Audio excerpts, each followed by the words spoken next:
Hi friends, Sunday special వచ్చేసి మీకు ఆలు కుర్మాని అయితే చూపించబోతున్నాను. ఫస్ట్గా వచ్చేసి మనం ఆలుగడ్డలను అయితే ఉడకబెట్టేసుకొని పక్కకు పెట్టేసుకుందాం. ఈ లోపల అల్లం వెల్లిపాయను అయితే పేస్ట్ లాగా పెట్టేసుకుందాము. నేనైతే వెల్లిపాయను యాడ్ చేయట్లేదు, మీకు తెలిసిందే కదా. ఓన్లీ అల్లం మాత్రమే యాడ్ చేసుకుంటున్నాను, తినకూడదు కాబట్టి. ఇలా మెత్తగా గ్రైండ్ చేసేసుకున్నాక మనం ఒక ప్యాన్ తీసేసుకొని అందులో మనం ఆయిల్ని నేనైతే కొంచెమే వేసుకుంటున్నాను. మీకు నచ్చినట్టుగా ఆయిల్ వేసేసుకోండి.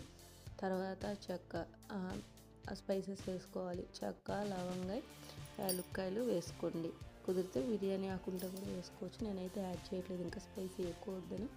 తర్వాత ఆనియన్, పచ్చిమిర్చి యాడ్ చేయాలి. నేను ఆనియన్ కూడా యాడ్ చేయలేదు.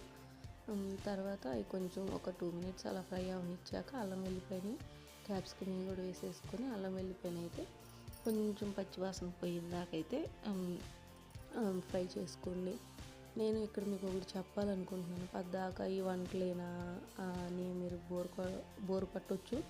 నేను మీకోసం ఇంకా మంచి మంచి కంటెంట్ని తీసుకురావడానికి అయితే ఎదురు చూస్తున్నాను. నేను కొన్ని థింగ్స్ని ఆర్డర్ పెట్టుకున్నాను, అవి మొన్నే వచ్చినాయి. మీకోసం నాకు చేతనైనంత వరకు అయితే మంచి మంచి ఎంటర్టైన్మెంట్ కోసం ట్రై చేస్తాం అనుకుంటున్నాను. మీరు నాకు కాకపోతే కొంచెం సపోర్ట్ చేయాలి. అవి అల్లం వెల్లిపాయ పచ్చివాసన పోయినాక కొంచెం టమాటా వేసేసుకొని అవి కూడా సాఫ్ట్ అయిపోయినాక సాల్ట్, పసుపు యాడ్ చేసుకొని అది కూడా ఒకసారి కలిపేసుకొని మంచిగా ఇచ్చేసుకోవాలి. ఈ లోపల మనం ఇంకొక సైడ్ వచ్చేసి ఆలుగడ్డలను కట్ చేసి పెట్టుకుంటాం కదా, ఆలుగడ్డలను రెడీ చేసి పెట్టుకోండి ఉడకబెట్టినవి. తర్వాత ధనియాల పొడి, జీలకర్ర పొడి, గరం మసాలా కూడా యాడ్ చేసుకొని అవి కూడా ఒక 2 minutesని ఫ్రై అవ్వనివ్వాలి. తర్వాత వచ్చేసేసి మనం కట్ చేసి పెట్టుకున్న ఆలుగడ్డలను కూడా యాడ్ చేసేసుకొని ఆ మసాలా అంతా దానికి పట్టే వరకు కొంచెం తిప్పుకొని ఒక 2 minutes దానికి మొత్తం ఆ మసాలా పట్టనిస్తే సరిపోతుంది. ఇది చాలా సింపుల్. నేను ఆలు కుర్మా చేయడం అయితే ఫస్ట్ టైం. నేను అసలు ఇంతవరకు ఎప్పుడూ చేయలేదు.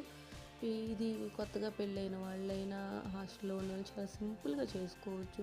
పెద్ద కష్టం కూడా ఏముండదు. మనకి హాస్టల్లో ఉండేవాళ్ళు అయితే మనం ఇదంతా ప్రిపేర్ చేసుకోలేమనిపిస్తే బయటే దొరుకుతుంది. అల్లం వెల్లుల్లి పేస్ట్ తెచ్చేసుకొని ఆలుగడ్డలు ఉడకబెట్టేసుకొని టమాటాలు కట్ చేసుకొని చేసేసుకోవచ్చు. క్యాప్సికమ్ కూడా ఆప్షనల్, నేను ఉన్నాయని చెప్పి వేసాను.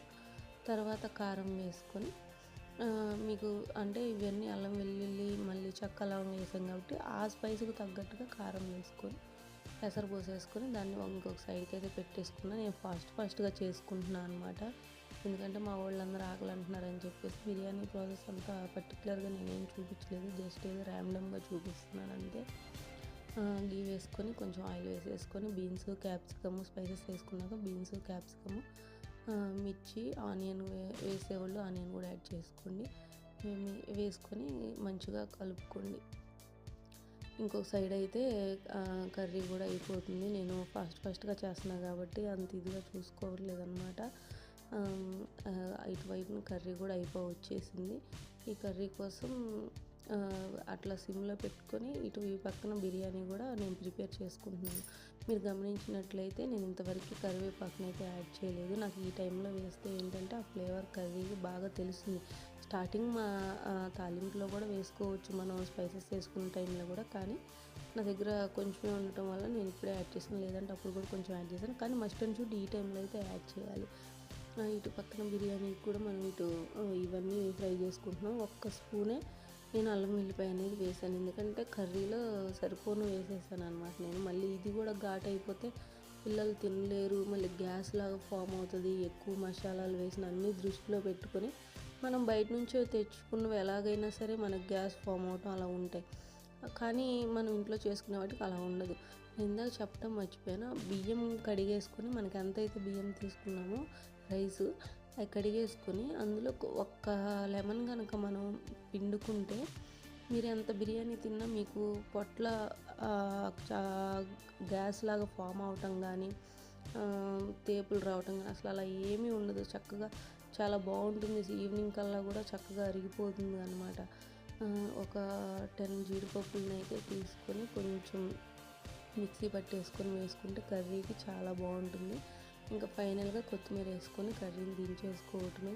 లాస్ట్ 5 minutes ఉందనగా ఆ జీడిపప్పు పేస్ట్ని యాడ్ చేసుకొని ఇందులో నేను కొంచెం కారం సాల్ట్ కూడా యాడ్ చేశాను.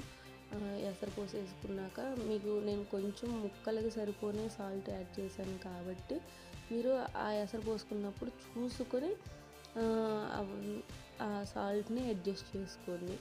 ఇంకా చెప్పాను కదా, కొత్తిమీర కూడా వేసేసుకొని కర్రీతో ఇంక మనకు పని అయిపోయింది. మనం ఇంకా కర్రీని పట్టుకోవాల్సిన అవసరం లేదు. ఆలు కుర్మా అయితే రెడీ అయిపోయింది. ఇప్పుడైతే ఇంకా బిర్యానీ ప్రాసెస్ ఒక్కటే ఉందన్నమాట. ఇంకా స్టవ్ కూడా కట్టేసుకున్నాను నేను.